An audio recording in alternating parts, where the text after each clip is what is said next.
Suzette Tardif.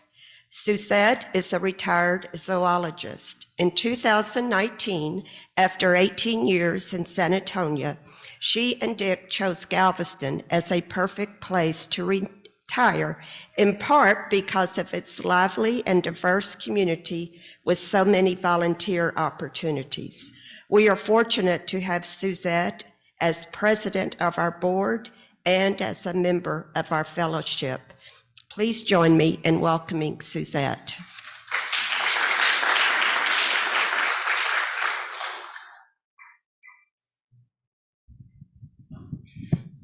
So good morning, everybody. Good morning. This morning we're going to celebrate generosity and show our gratitude for it.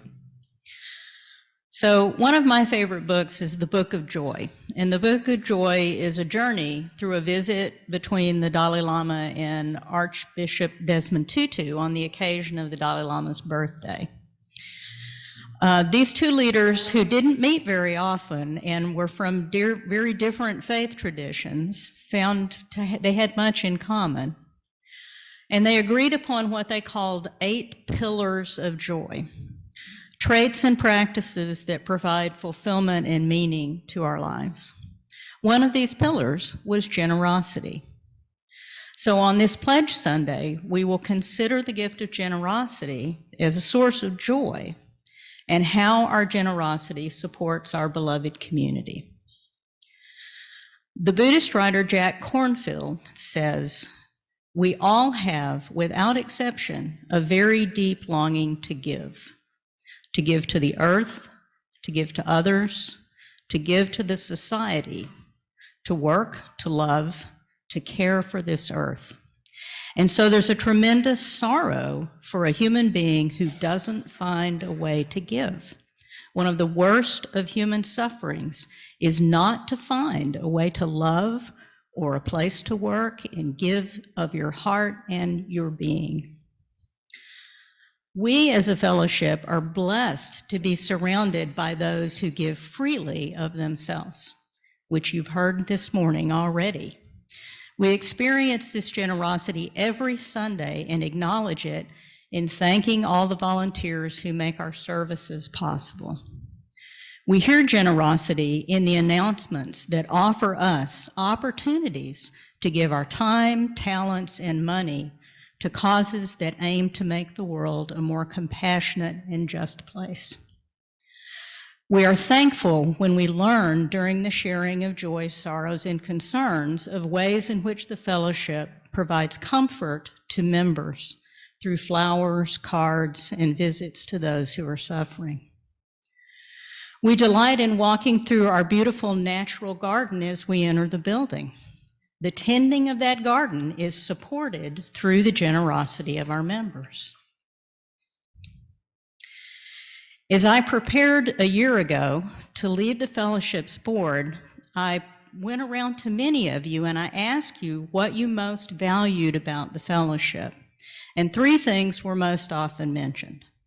The first was a community of fellow seekers, a place where one could feel at home in diversity.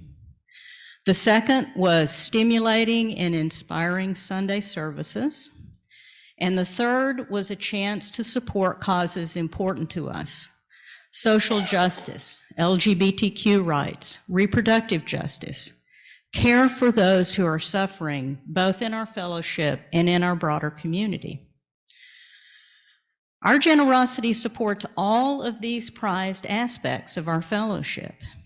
In doing so, our generosity ties us all together as one body, one beloved community.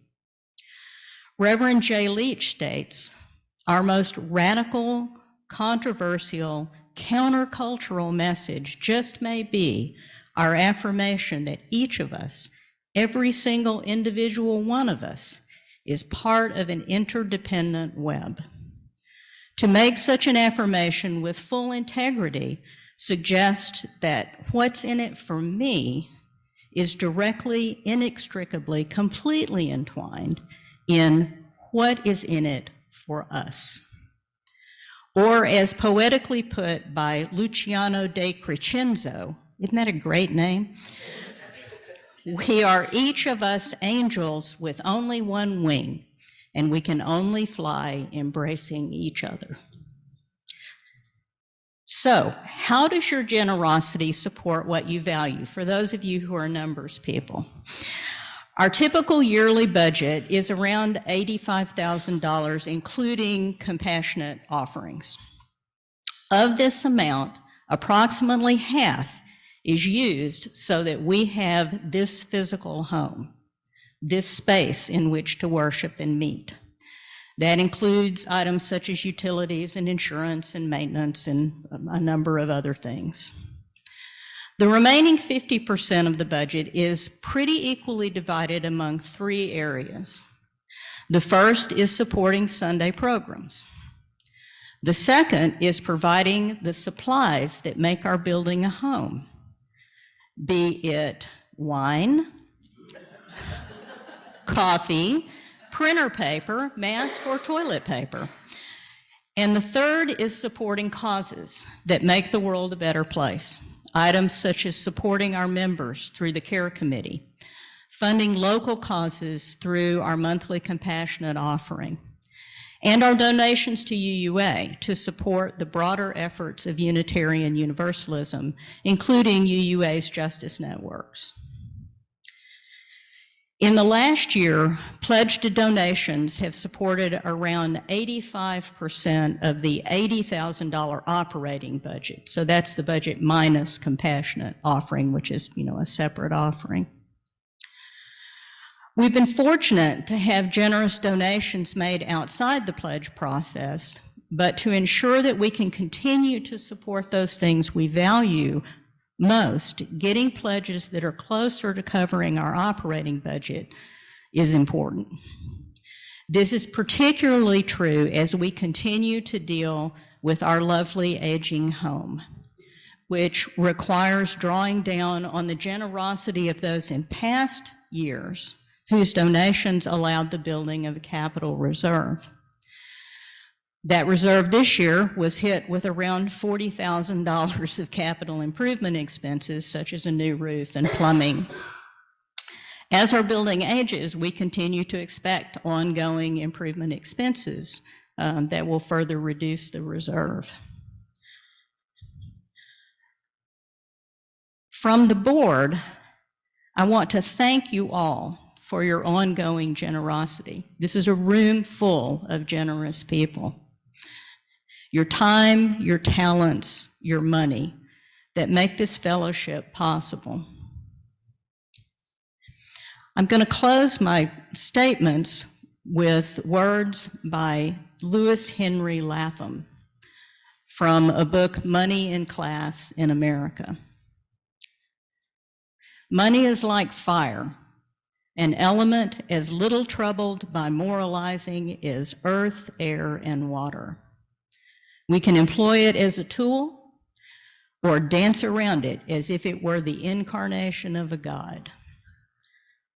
Money votes socialist or monarchist, finds a profit in pornography or translations from the Bible, commissions Rembrandt, and underwrites the technology of Auschwitz. It acquires its meaning from the uses to which it is put. So now